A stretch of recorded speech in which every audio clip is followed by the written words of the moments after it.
All right. Mukulikeyo nyo. Mukulikeyo, you're not Jemuba Day, the last 1 week. And that is the week where we didn't show up on Sunday. Hey, Victor Teyaringa. I needed a health break to take care of myself. I was recovering from severe migraines, which have been kind of a problem these days. But yeah, we're back. We're back, and I don't know, I put the alert a little late today, so most people might not know that we are here. If we could just use the next few minutes to just call on our friends to come join us, as usual, on Queer Table Talk, Ekimeenza Ky'abasiyazi, every Sunday at 7:30 p.m. East African Time, 11:30 a.m. Eastern Time. For a big part of North America. Yeah, and the rest of you, just place yourselves in there. It's difficult to write all time zones, but the most important thing is that 7:30 p.m. East African Time is put down there. Mbalamusiza nnyo Chose Arnold. So say muganda wange, I'm happy to see you. Ken Kim, that is Chosen Becky Owaffe, our community. I welcome you to the show. Ebisiyaga nawe nkulamusiza to the show. And I hope that those who are not showing their presence, because you know you're in Kamori, but I welcome you too to Queer Table Talk. And simanyi birthdays zonna, but those of you who are celebrating birthdays this week and last week, happy birthday and belated happy birthday to you all. Abalwadde tubasasirako era tubasabira mukama abasuuse abo bonna who have lost loved ones. Yeah, we hold you here in our hearts, sending you strength and peace and love during those tough periods. Ebisiyaga, thank you so much for amplifying the voice of Ekimeenza Ky'abasiyazi.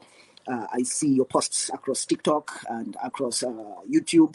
And for those of you who don't know, I have a TikTok account too. If you could just follow it, show that you're following it so that the followers numbers can rise, and therefore I can be able to do live shows on TikTok, which is something that I would really want to do. Anita, Queen of Toronto, I welcome you to the show. Good morning. We're on the same time zone, so I know that tuli kuchechimu. Bibaddewo bingi during the week, over the past week. Ne week eri gye tutajja nga mu week eyo. The name of my TikTok is Victor Mukta. We'll just search for Victor Mukasa, and then you just just follow that page, that account. We shall be there, and we shall be able to serve as usual. Like I said, bibaddewo bingi over the period of 2 weeks, but I think that there are two main things that I would really love to share about today and for us to talk about. And those issues are, number one is the fact that the Anti-Homosexuality Act in Uganda is still in force. And so many of our brothers and sisters are falling victims for being just who they are. Oli musiyazi oba bakuwogeddeko nti oli musiyazi oba waliwo n'atakwagaliza bwagaliza n'akusibako nti oli musiyazi, abo bonna batuuse mu buzibu bungi, as we shall unpack those cases during the show. Wabaddewoko n'emboozi endala ey'omwana bamuyita a TikToker, a famous TikToker in Uganda called Pressure 24, maybe 24/7, something like that.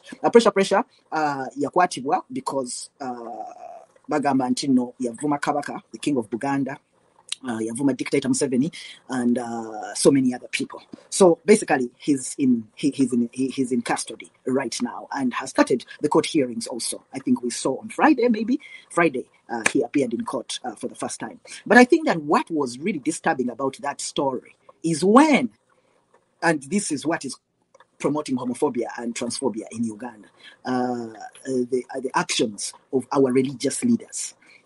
As if we have not suffered enough. Religious leaders are constantly looking. How can we fix the issue of homosexuality into this story? Abasinga kumwe, and I don't know if you all saw this, Pastor Martin Ssempa, it feels unnatural and unreal to even call him a pastor, because we've always known pastors to be a different caliber of people. So those who do weird things and things that do not glorify the God that they preach about, I feel that they don't even deserve to be given that title. Now, Pastor Martin Ssempa appeared online on some television and YouTube channels, claiming that the people behind this boy, Pressure, are Basiyazi, and that the story behind it is about homosexuality, that it is the homosexual activists or advocates, trying to influence certain issues in Uganda by being behind that boy and giving him the power to abuse the king, to abuse the dictator, rightfully. And those are my views. And it was so disheartening to see a whole pastor who knows that things are already bad for homosexuals in Uganda, lying to Ugandans that this is a force from homosexuals. Now, this is a boy that many people are angry about for insulting the king of Buganda, and for those who love the dictator for insulting the dictator. And now, this pastor, who is followed by many, is saying that it is the homosexuals behind that boy. That man has been seen so many times putting anything that bad that happens in the country on homosexuals. And it even makes me sad that this pastor is pushing for the suffering of this boy, because this boy, it is claimed that he's mentally ill, and he has also confessed that he's mentally ill and does not even remember when all this happened. And then you see a pastor who is supposed to be actually pulling this boy to his chest and comforting him and counseling him and helping him to live a better life. You just see him pushing him away to the dogs, because basically the pastor is claiming that's a homosexual. The pastor is claiming the homosexuals are behind him. And the homosexuals are behind the abuse or the insulting of the king of Buganda in Uganda. So those of you who haven't been following Val Kalende, you should follow Val Kalende. Val Kalende did a very good video talking about this issue and kind of unpacking what Pastor Martin Ssempa is doing and has been doing for decades now in terms of promoting homophobia and transphobia in Uganda. It's very disheartening to watch that kind of clips from the so-called men of God actually calling for violence against a specific sector of our population, and that is LGBTIQ Ugandans. And of course, you know that this is happening in other countries as well. But what you need is the fact that the cases of attacks on homosexuals, known and suspected, on transgender people in Uganda, and other gender non-conforming people, the cases have risen. What I wanted to bring today is for us to go back a few months back on this show and just see how things have been standing. In December, the court heard the petitions from our side, those who oppose the anti-homosexuality law, including some of our activists, Dr. Sylvia Tamale, their Professor Kabumba, and others who have stood against this law, calling for it to be nullified. And by the time that the year ended, the story alinti bagenda call a judgment. They were going to bring that judgment on, either to scrape the law out of the books of law of Uganda or to keep it there. Now it is coming to March 2024, and to date, we do not have a ruling on that case. So it means that the law continues to be in force. More people continue to be arrested. More people continue to be evicted. More people continue to be beaten, face horrible situations of violence because of their sexual orientation and or gender identity, actual or perceived. Now, HIRAF, HIRAF, the organization that has really been doing good work of documenting these cases and actually providing legal support to the victims of the Anti-Homosexuality Act. That organization has been producing reports on a monthly basis, showing how many cases they have dealt with, how many of them are evictions, how many of them are, cases of violence. And it shows that in the last, because it has been 275 days now since the enactment of the law, and that is since June 2023. And the reports from HIRAF show that since June 2023 to January 2024, we have had, or they have dealt with 643 cases. HIRAF ekitongole ekitera okuyamba abantu mu misango gy'obusiyazi. But so far from June 2023 to January, engeri gye babeera nga releasing reports ezikwata ku violations, human rights violations against LGBT people, basanze emisango 643 cases. 643 cases. And those cases are cases of evictions, of violence, of arrests, and other forms of violence of LGBTIQ people, actual and suspected.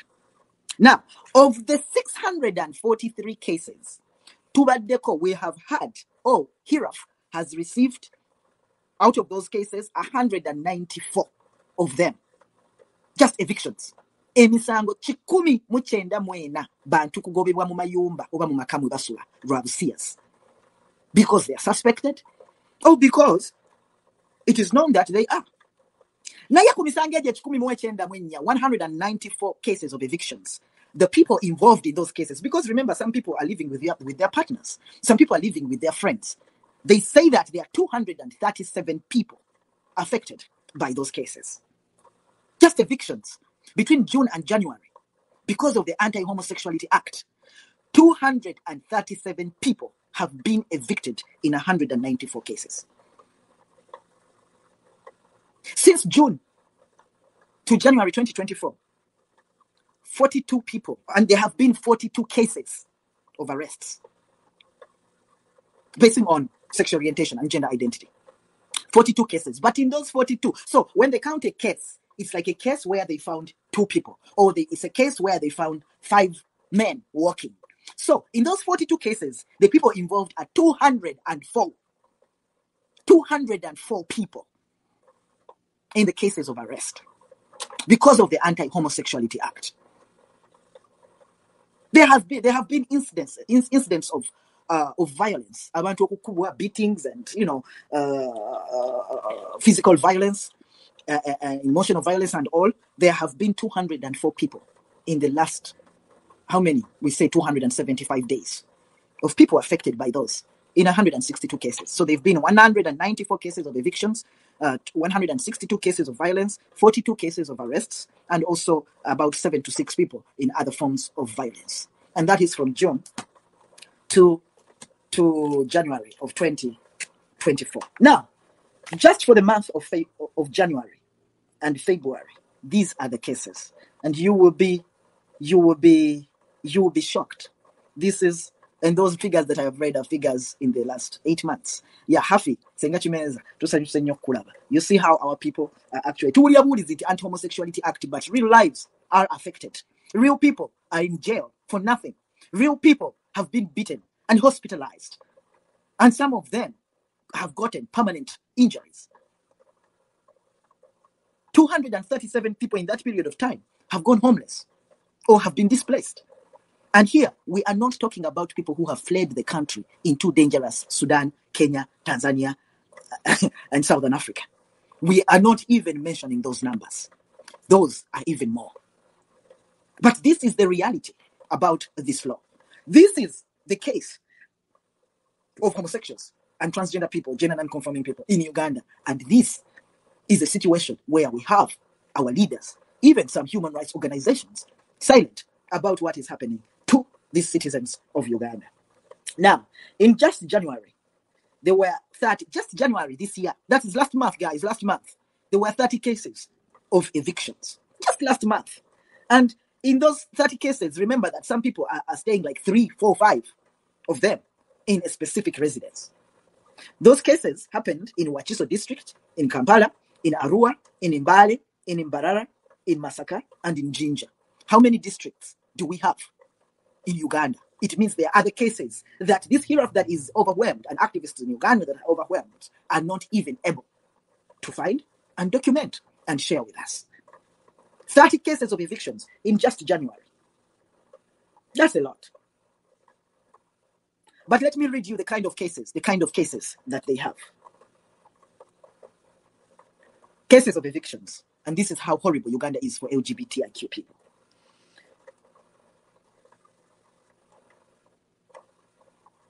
January 2nd of 2024, this case was reported.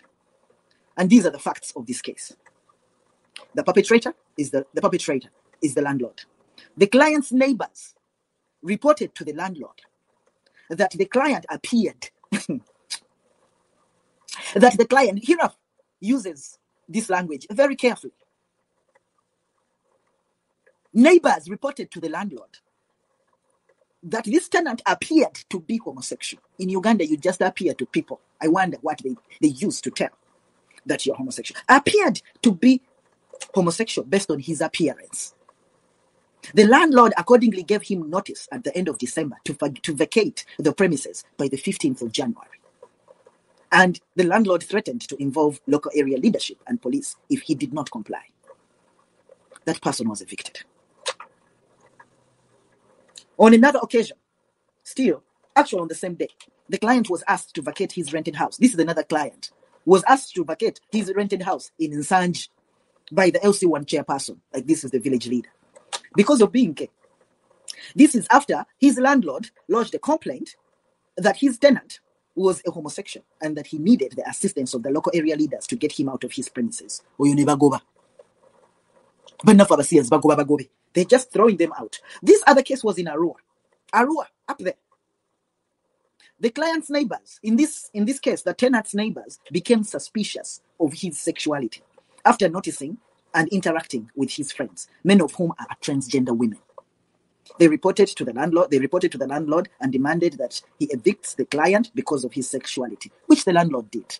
So you're looking at cases where people say you appear to be a homosexual, you should be evicted, and they evict you. In another case, the neighbors complain, they evict you. Or in another case, you have transgender friends, they evict you. But there's one case that I found very, very interesting, and this case was also in the month of January, where there's a girl, a lesbian, she is impaired. Talaba. They're kind of blind. So they have a guide, another woman who helps them around to show them the way and, direct them so that they keep safe. And this person actually was evicted from their home, and where people claimed that the guide is their partner. Muzibe wa amaso bamugoba waka nga bamususpecting okubeera lesbian, and they say that the guide is actually the partner of this person. This is because of the Anti-Homosexuality Act, which is serious. We were all talking about it at the beginning. But when we remain silent here, wherever we are, people are being evicted, arrested, they're facing violence and many other forms of violations. So, and there are so many, even, lesbians, gay men, women and men, trans people are all being evicted. So, this other one, it was about a job. I think the client, this client of Hiraf lost his job at the end of 2023 after his employer questioned his sexuality, asking him why he looks and behaves like a homosexual. I think you understand why it is a very clear case that trans people, our gender non-conforming people, are the main target in this. Because most people are being seen to look as homosexuals. And you know that in Uganda, this is my opinion, most people will say somebody is a homosexual because they are not conforming to traditional gender norms. So this person was fired from their job 5th of January because, at the end of 2023, but they reported in January, because their boss said that they looked like a homosexual. They looked and behaved like a homosexual. Following this incident, the neighbors started to ask him the same questions. The caretaker of the premises heard the rumors and gave the client notice to vacate the premises by 31st of January. So he was fired from his job because they say that he looks and behaves like a homosexual. And then the caretaker of the premises where he lives heard about those rumors and also evicted him. This is really, really disheartening. And those are so many cases, because that January, those were 30 cases, that kind of cases. But remember, there are arrests also. We have our friends, our colleagues, citizens of Uganda in jail because of this. And we are waiting for a ruling from the Constitutional Court of Uganda. We are waiting for hearings on the East African Court of Justice. All these things are stagnant. And we are saying that give us the ruling already. Activists are calling for the ruling. This law is very unconstitutional, and leaders out there in Uganda and also in the diaspora, it is very immoral. It is very immoral when you remain silent simply because you are homophobic. Homophobia is as immoral as racism. Transphobia is as immoral as racism or sexism or any other ism. It is all immoral. Your silence is leading to the suffering of so many Ugandans. Mumula was no. People who are suffering in Uganda are only political activists, but they are in jail. But in jail where they are huge numbers of LGBTIQ Ugandans who are in jail, not because they were even found having sex. No. They are in jail because somebody said they might be gay. I think they are gay. I smell homosexuality or transgender. I dreamt that they were gay. This is why these inmates of yours are in jail. And this now goes beyond homosexuals. And this is going to affect all Ugandans. It is already affecting Ugandans. It's affecting businesses. It's affecting service providers. So many service providers cannot provide services to queer people simply because the law says they will go to jail or pay high fines. But the worst is still coming, where your enemy will say, I think he's gay. I think she's a lesbian. He has a big nyash. He must be transgender. And you'll be in jail. Or you'll be evicted. If you hear the nature of these cases, people are just being pointed at. And you as a human rights organization, you cannot remain silent on this. You as a political activist who is calling for equality in Uganda, you cannot be silent on this. It is immoral, no matter what you say. You're a religious leader. You cannot be silent on what is happening to people. I have told you that between June 2023 and January 2024, HIRAF reports that they have dealt with 643 cases, including evictions, arrests, and violence against LGBTIQ persons in Uganda. People are just called homosexual because of how they walk. Many transgender people have fallen victims of this. Because it is a fact that in most of these countries where they do not even understand the definition of homosexuality, the transgender gender expression is what qualifies one to be a homosexual. So I think this is doomed in Uganda, and we all need to pull up our socks in whatever we do to support our comrades in Uganda. The fact that this is what they have to face every day. We have not yet examined the cases of people being fired from jobs. But this is a reality. And our leaders in Uganda, please stand up and speak against these violations. Stand up and call for this law to be scraped off the books of law in Uganda. It is very unconstitutional, and it is a violation of human rights of all Ugandans. It's just that many Ugandans are blind to not tell that this law affects them until it will knock on their door, like the late David Kato used to say, until it knocks on your door. Until it knocks on your door. And Ugandans out of there, it is not okay that people are in jail for nothing. It is not okay that you evict a human being simply because they are homosexuals, or you suspect that they are homosexuals, but have not harmed anybody in the community. But somebody came from somewhere, because there is another one who was evicted because their ex outed them as gay. So let's all. I see on YouTube there's somebody called Elijah Marie. Yeah, guys on YouTube, I greet you. And look, good enough we can see your comments here. I do not understand the comments yet that are coming in from Elijah Marie on YouTube, but yeah, thank you for contributing. Yeah, and with that, I am going to invite you all to the platform so that we can unpack what we just heard, and then eventually talk about the Lugambo around the community, right? Yeah, and if you have any questions in the comment section on YouTube and Facebook, my profile, and also the Victor Mukasa Show, send them. So far, we are just seeing a lot of comments coming from somebody very religious from YouTube saying Jesus is returning as a lesbian. We do not know that, and there are people on this platform and in our community who do not even believe in Jesus. But we don't know where it was written that Jesus will return as a lesbian. It doesn't matter whether he's a lesbian or not. It does not matter to us, as long as for those who believe in Jesus, they know what they are doing.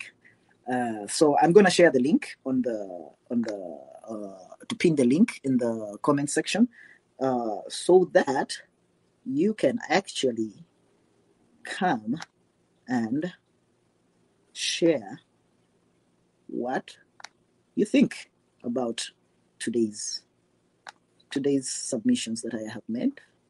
Here is the link. Please come up to the studio and let us talk.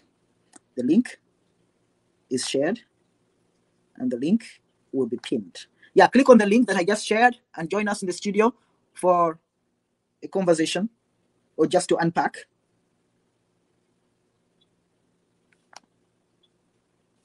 To unpack what we just shared.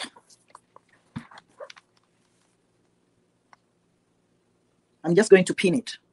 But if anybody has received it, you can click on it already and you will be in the studio. You'll be in the studio.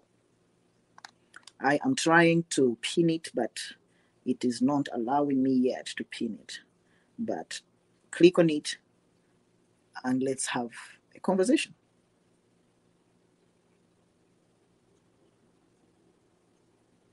Click on the link and join with the studio. Anita, historical video. Yeah. And how are you? Hey, Victor, njagala nnyo ku video. Yeah, why not? What's Was it up? easy? Was it easy for you to join? It was easy? Link I know.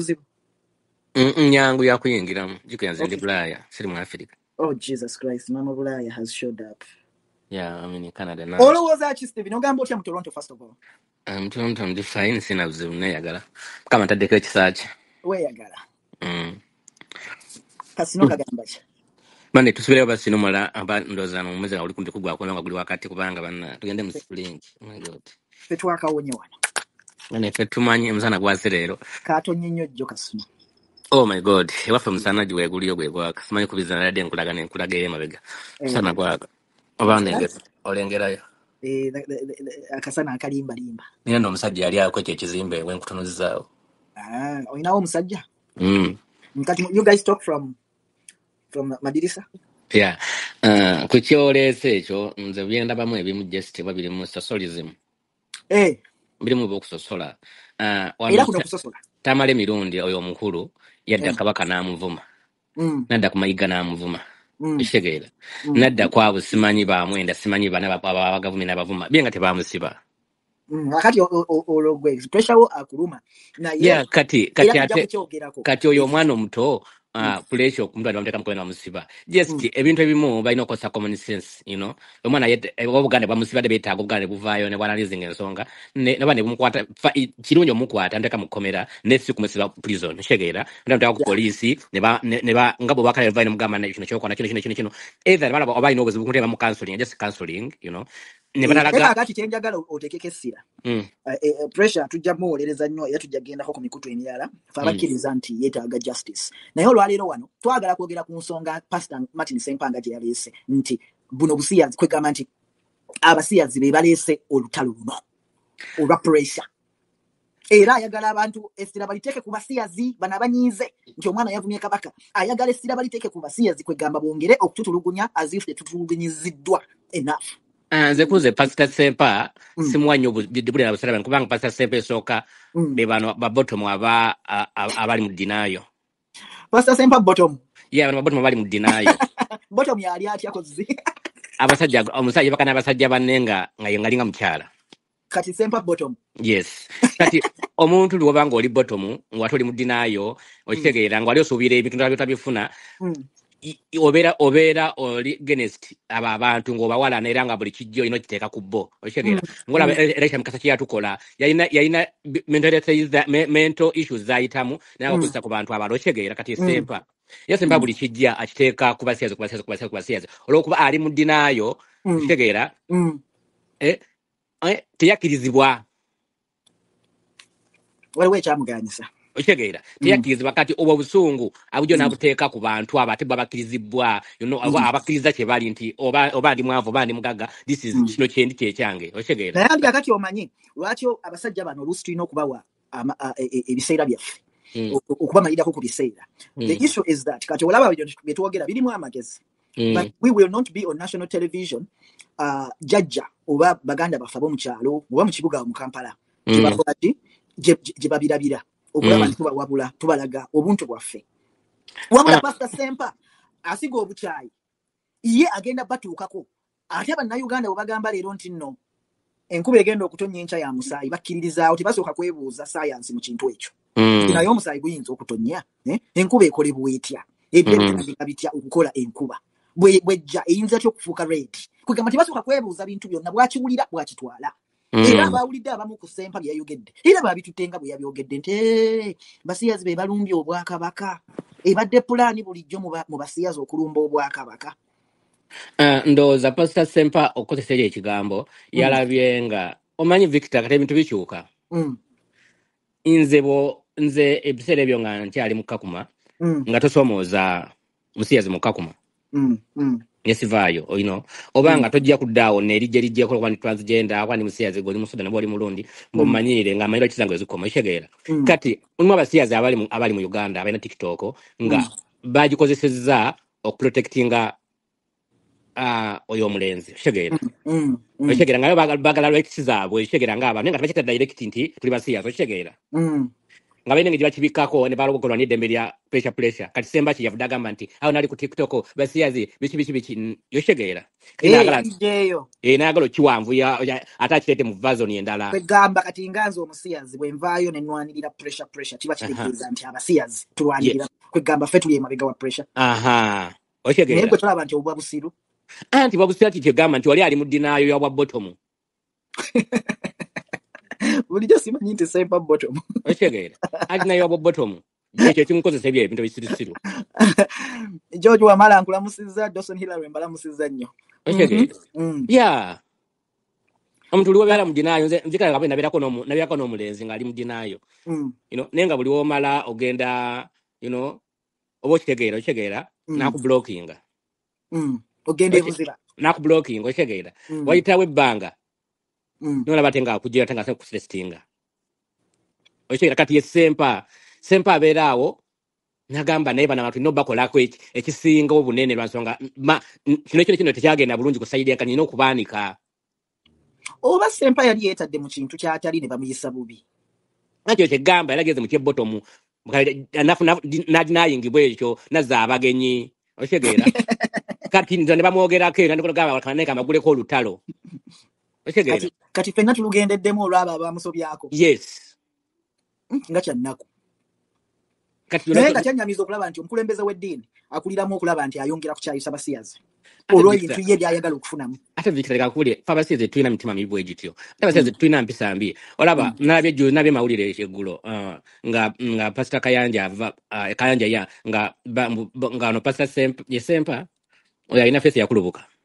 Yakulubuka?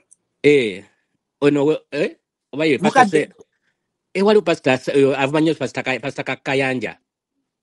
Ssenyonga. Oyo Ssenyonga. Nga balaga polisi eraga nti no Pastor Ssenyonga ne Pastor Kiganda beekubiranga amasenga bagala okusibako Pastor Kayanja nti abaana beyakozesa ngo ekitegeera. Kati abo abantu bali mu kiri badinayingibwa kati banoonye oba bano ya ssente mbazungu ne ekitegeera nga bavumira nnyo ebintu ebyo ne bazibamma kind of that things ekitegeera basalawo bakulyetinga ebiboozi ebikyayi abasiyazi Uganda. Okitegeera. Buli kaseera bakulyetingawo ekintu ekikyayi omusiyazi mu Uganda ate nga omusiyazi yali mu Uganda nga just nga mwebali nga bali peaceful nga lwaki nga tewaliwo bantu babakyaya nga bo naye kati twafuna abantu abatukyaya abantu personally. Okitegeera. Akati ensonga endala ebaddewo okulaba nti okuva mu June mu gw'omukaaga 2023 okutuuka mu January nti Hirafu yokka kuba yo n'ebibiina ebirala yakakola ku misango 643 cases. Ekintu ekyo kirowoozaako ki? Ekyo ekintu kinene nnyo. Kinene kubanga Hirafu eyo era Hirafu okugyayo omuntu mu kkomera oba okola ku kesi y'omuntu era ng'oli musiyazi wa ddala ng'oli mutuufu. Abantu baffe kuba kakati bano abantu babakolako mu district zimu na zimu zibasobola okutuukirira ate era nga si nti buli omu Hirafu emukolako. Ekitegeeza namba nnene nnyo okusinga ne wano. Yes. naye ng'olwo ila febwe bayina numbers jikubise mtime the 3 kuba tulinayo ne strategic litigation team. Yes. No, Victor waliwo oli omuntu gwe bakwata ng'alina mukwano gwe namuga mbanku tejangu nyimi nawe lawo kakati mtwala atana awo oyo navaayo nga netegeddeeko okitegeera Victor waliwo oli wajja okukwata mu kikolwa nga ne komite temumanyi agenda abeere mukomera abeereyo forever alinde judgment y'ebigwadde waabwe obanga aliyo kabira maido okitegeera waliwo bujja okusanga bali sides eyo munda eyo era fe nga teginaayo access. Victor ira fe kola wano Kampala, Mulago, Masaka, PG, ekitegeera. Ne Arua batuuseeyo kwa Arua, ekitegeera. Ba waliwo eri ensalo weekoma ne Uganda ng'ogyeko no busi yawo nokumpi waliyo ewala nga ira tenaayo connection. Waliwo omwana gwe baasiba Uganda. Oleka omumanyi. Bamusiba ku nsalo ya Uganda ne Congo eri ensimbayo ewala. Yamala emyezi 6 mu kkomera naye nga ira fe temumanyi. Nga teri amanyi. Okitegeera. Inenga kino emisango miyitirivu nnyo era hira okujjako nga Katonda teyinza kukwata ku misango giri Uganda wonna. Yeah. Ate n'abo bennyini balabika Hirafu abamu tebagimanyi nti banagikubira ku ssimu gigamba nti ffe tuli eno ku booda batukutte. Anti tenkugamba nti Hirafu emanyikiddwa ku personal issues abana coordinators.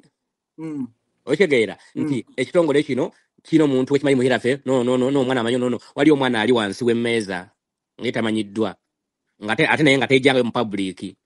Kati kubano bw'ogattako abadduse mu Uganda nga kati bali Sudan, Kenya wa okuva mu June okutuuka mu January omwaka guno olowooza bantu nga bameka just okuteeberezaamu obuteebereza ng'oggyeko mu abaasookayo mwenna n'abadduka omwaka oguwedde nga gutandika naye awo okuva etteeka lwe lyayita olowooza baana nga bameka abakafuluma bawera 10 bawera 10 bawera 5 bawera n'olukumi Victor. Ng'oggyeko bano ntino bazze mu Bulaaya waliwo Victor abaana bali mu nsi za Africa omwo beetoloolera nga bavudde mu Uganda nga baddukayo batteeka Victor waliwo omwana gwe bategeera ewaabwe tajja kudda waka n'atambula butambuzi agenda asula wa musajja paka lwafuluma eggwanga. Ontegeera baki nkugamba? Nkitegeera. N'asula wano n'asula wali omusajja gwatambulira paka lwafuluma eggwanga ngasobola kudda waka waabwe sana kubeera mu Uganda. Kitalo nnyo. Okitegeera. Ng'oliwo na Victor abatufuddeko nga tomanyi nti yafudde. Nga naye ffe tekimanyi nti yafudde ebirwa Ebisiyaga naye nga oluusi bamuse oluusi yabadde ki ebintu bwe bityo. Kubanga bamuwadde obutwa. Omuzadde wagambira nti nno nviira wakiri mbeerako n'omwana ali abantu. Kiba kitegeeza nti omuzadde bw'ati asobola okutta omwana. Asobola okukuwa obutwa n'akutuga n'ofa. Awo n'ekikolimo. Yes.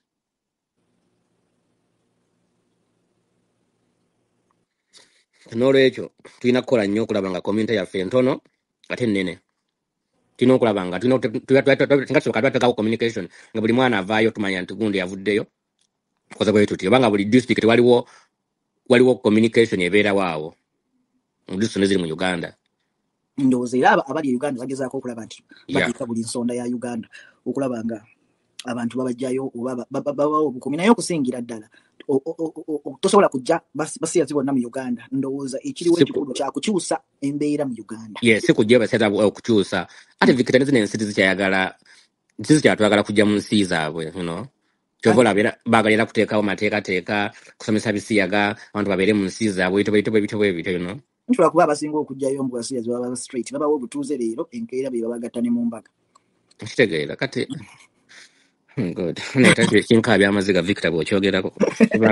I was kibadde nkifeesinga nnyo nkiyiseemu nkimanyi. Okiyiseemu omuntu bw'abanga asazeewo nti nno kayambe ku basiyazi naggulawo enjuuye naye nga buli musiyazi gw'aleeta mu njuuye wayitawo ewiiki 2 amusanga na byannyanja oba amulaba avuma basiyazi atandika okwewuunya n'agamba naye bano abantu bennyamba basiyazi byaddala sikyayagala. Kati awo n'abasiyazi bennyini ne balugenderamu ng'ensi ebazize. Kubanga nze alwe mutemu yesobola kugenda ku live Victor naye tukyalina obuzibu bungi. Totasobola kwogera era okireka. Tukyalina obuzibu bungi Victor. Bwe tudda mu mu buntu obwa bulijjo tukyalina ebizibu bingi tetulina okukola tulina okumanya bye tukolera bino ebintu ki tulina okumanya nti kati essaawa zino nga bwe tuli wano bwe tuli ku bimeeza bino netumanya nti Anita ali Bulaaya, yes, naye okubeera e Bulaaya kitegeeza munno kati nze mbaddeko sinnalwa mu Canada naye mbadde mu Canada myezi gatwena naye Victor ogenda n'otambula oba olina w'ogenze ng'osuubira nti omuntu gy'olaze musiyazi ng'ogenze kukyala kale ye nga musiyazi naye n'osaba oli ng'ate nga eza emikwano gy'alina tikibikola ate nga yagala okukozesa that event okupuluvinga mu gavumenti okufuna empapula mikwano gye nga giri straight naye njo negisalawo nti gigenda kugamba abasiyazi twabadde ku kabaga bwe katonda bwe bati ebyo kati twabimanyiira kati ensi yennyini ejjo beekwatira kati tetulina okukola tulina kulwanirira abaana bali eyo okulaba nga bino eyo Ssempa ali mu jenaayo nga tagenda maaso kubuzaabuza bantu kubanga waliwo omusiyazi omu abeera ku TikTok atera okugaba emmere Uganda mu baana abanaku biki mbakazi abakadde abatalina sente zigula mmere abatalina byakulya n'agenda ng'abawa emmere omuntu omu yagenda ku TikTok okwo n'ajja ekifaananyi ky'omuntu n'akiraka n'agamba nti ono abantu temuddamu kulya mmere y'ono muntu eva mu Bisiyaga emmere gye yaweerezanga abantu abanaku balyeko naga temuddamu kulya mmere eno eva mu Bisiyaga kati Victor fe abasezi tulina mitima mibi naye sometimes abantu batufuula ab'emitima emibi ate batuleta okubeera nga tulina emitima emibi naye nti omusiyazi toyinza mujjako omutima gwe mulungi no Victor tosa mujja kuti munye alugo otuuka ekisa n'olaba nga ofunye omutima mubi from okuva nga tokitegenda kitegenda okuyamba abantu asobola okulekeraawo okuyamba kubanga bagiyita nsiyazi mbwe emmere eva mu Bisiyaga ate baddamu kugira naye nga baali bagaana kukuba Julie ono w'e Canada ayina ekibiina kiyamba Julie bakiyita Julines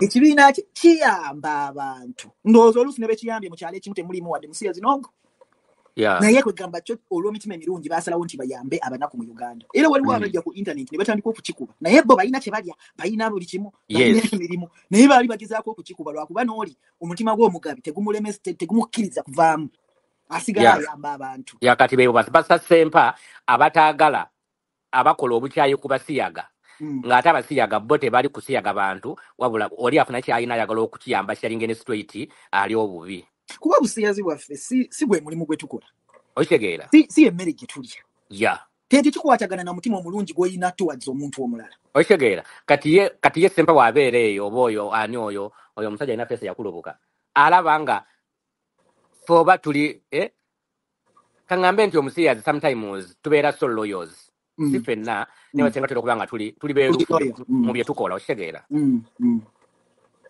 kati agenda alaba nga ate nze singa ndi musumba nali badde sigala basezi kujja mu kkanisa yange nga siri musiyazi kubanga bayibuli egamba nti mujje gye ndi mwenna abaleme abazitowereddwa nange n'abawummuza okitegeera ate nagene negamba nti endiga Mukama alekawo abantu endiga zonna eziri mu kiraalo nanoonya endiga emu yakola ki kati eyabula singa mu kuddaawo okubuulira zi endiga z'omu kyaki eziri awo okukosa ezirina omwoyo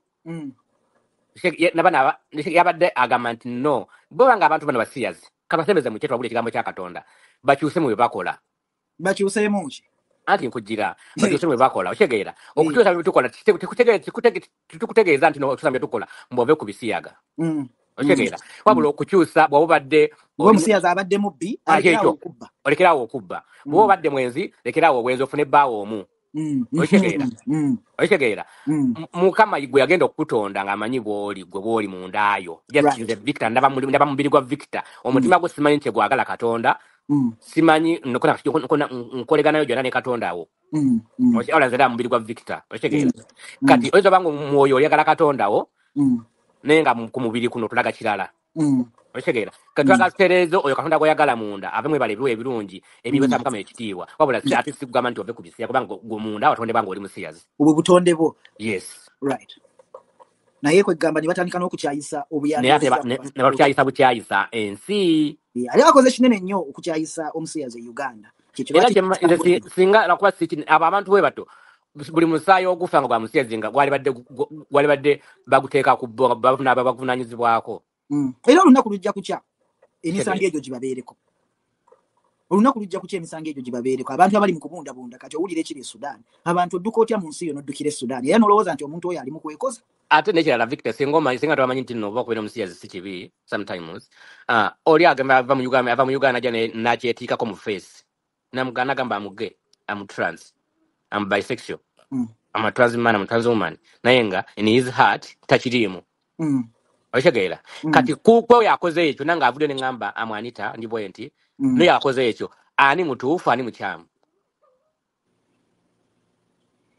omuntu omwerufu bali badde batukwatana bulungi bagamba n'abantu balungi kubanga yava mu babe n'agamba ndi bwenjera muntu ale bwenti nga bwendi naye Victor omuntu eyesaako eddiba ly'embuzi nga munda musege yasinga okubeera omuntu ombi kwena ensi kituufu kubanga batamanyi kyakulowooleza ku mutima okitegeera gw'omanyi ku mubiri mutima akulowooza kirala gwe n'alabika bulungi n'akusekera n'akukolera ki nabo nyini abo abapasita abakolo b'eddiini aba gavumenti baani bonna balina abaana bajja wano mu Bulaaya ne bambala eddiba nga munda musege okitegeera nebatuuka ne bafuna empapola biki ate naddayo n'avumirira wesitawo n'atuvumirira okitegeera kati nze nali bali bafukasa ku kintu kimu nti ne bakyusa mu njigirizo bayigirizaamu ebikula by'abantu ebikula byaffe ne babiyigiriza mu njigirizo esaanidde okuyigirizibwa oba n'okuyigiriza lumu nti nno omuntu aba muntu yes ne bwe batadda mu bikula naye omuntu aba muntu naye omuntu asobola okuba omulungi omuntu asobola okuba omubi ng'akola ebyo byonna ebikosa banne ate nekira Victor bino ebintu okubeera omusiyazi Uganda sometimes kidependinga who are you kituufu gwani oli mwana waani okulya ebisiyaga abasiyazi abantu be bagambye mbu basiyazi be nalabye ku internet naye nga teri abagambako okitegeera Victor bw'owakira makyanga nga opangisa wali akazigo kennansana bajja kukwata bajja kutta era nga bino bye tuwulidde mu report okitegeera naye Victor keera ng'ovulumula V8 Land Cruiser oba maaka tuyo oba motoka yonna ey'ebbeeyi ng'osula mu kikomera kyo okitegeera obuntu bw'oyingiza kiro na mitala bw'oyagala okitegeera ojja ku TV n'obyogano bikereiminga nti okitegeera teragenda kukwata ng'oli waali nnyo oyina emmundu ekuli emabega kituufu naye ffe abantu abawansi abaana abawansi abasiyazi be banyigirizibwa era abo wansi be basinze okunyigirizibwa okitegeera naye nga abanene abali mu gavumenti babikola Victor singa mutabani wa Besigye gwe bagamba simumanyi singa gwe bagamba nti musiyazi singa yali mutabani wa mama Naama atunda wali ekigirasi mutoninyire katwe singa yali e Uganda singa bamukwata singa nomuta bamutadda okitegeera bana aba bapasita bane abakola ebyo ebintu byonna babisookeze batandika bapointinga abantu nabo abantu abana babagagga oba abo bamwenda bani amala stocks za Rainbow oba tebakiri babakiri bavunaanibwe tumanye nti amateeka ga Uganda gakola ku musiyazi owa wansi n'owa waggulu fenna batuyise kimu ekyokusosola kiri mu buli mbeera y'e Uganda tumanye nti hirafu egenze kujjayo mwenda ku poliisi ekyokusosola kiri mu buli mbeera ya Uganda era kyobolaba abasiyazi abasinga bwe babanga balowooza ku busiyazi buno balowooleza ku busiyazi bwokka mu kifo ky'okulowooleza ku ggwanga nga lyonna kuba gana amateeka agazze agatali malungi gonna gazze olw'embeera y'ebyobufuzi mu ggwanga lyaffe kyova olaba naffe ebyobufuzi birina okutukwatako kubanga okusosola kuno kwonna okubeera nti ku mmeeza eteesa tetuliiko okubeera nti nno ffe tetukkirizibwa kwogera wano na wali byonna bikwatagana n'ebyobufuzi kyova olaba ffe oluusi tusobeza ne twabeera mu bikwata ku ggwanga lyonna kuba bitukwatako naye n'abo abagamba nti boogerera eggwanga lyonna nabo bakoze ensobi y'amaanyi okulaba nti nno mu ggwanga lye boogerera tekuli musiyazi Victor omusiyazi ne bw'abeerako ng'ayogerako nga kwali ayogerako ku ggwanga kwali kuliko omusiyazi ayogerera Ebisiyaga ng'okyalina abantu nga Pastor Ssempa, ng'okyalina abantu bwe batyo, Victor ng'okyagenda nga mwenda kyagenda mugundi ku TV namba zotusalo ibona yayogedde n'atakwatibwa. Era ndo talina kukwatibwa wabula n'abalala bonna tebalina kukwatibwa. Anti nkugamba n'atakwatibwa. Naye nze nkaziko kange mwendi mwesigenze wali ku sesiku ya nenkola omukwano nojja n'onkwatibwa polisi n'onsiba emyaka n'emyaka n'onkyajinga. Ate oyo omwenda natavayo kugamba nti mumute. Ngotegeera. Nate yenga yebwa zambala sigala ayina. Nandi kakati mwendo oyo goyogerako ye yatekete yalwanyisa etteeka mu kooti. Victor byokulanyisa amateeka nange nsobanga siri musiyazi nange nejja nembera omwenzi w'eddembe nange nengalwanirira. Neze njagala ogenda kugundi mu kooti n'okola kibe tibiyamba. Genda wali ku polisi ya Kampala Road obe yekakwe nga Ebisiyaga ogambe nedda ono yalina right yeetebwa kyakola siti kyamu. Nti alina right ng'eyake. Yes. Sigenda mu kooti nga bukufayiringayo kesi mbuno mbukusaza mu mateeka ge bayisizza. It don't make sense. Ng'olwaliwo gwe basigidde wali kukomera ayitaga okugibwayo gwe mwenda gwe gwetaga omugyayo. Nkitegeera mulimu tuufu. Ekyo kyetwetaaga wabula sikukola ki kulinda mbu ate mbu Museveni amaze okuyisa etteeka mbate kangende mu kooti ndiggyeyo. Ogenda kujjayo nga amaze okufiira mu kkomera waliwo amaze okutugumbula. Era nga bwe kiri kati. Okitegeera. So kyona osooka okukola sooka otaasibana abawansi be bagamba nti babirya bogamba nti bogenda okujja etteeka mu kooti. Nense manye nti mwenda ali ku sayidi yaffe wabula si kunoonya bibye nga ye muntu bye yeetaaga. Kwegamba mu Uganda wanditandiseewo embeera ey'abantu abawulirwa okulaba nti boogera lwatu ku tteeka lino n'obukyayi obuliwo ku basiyazi. Kansuye bakama baffe muwulira yonna yonna gye muli kubanga mwera musinga okutuukirira abantu abo.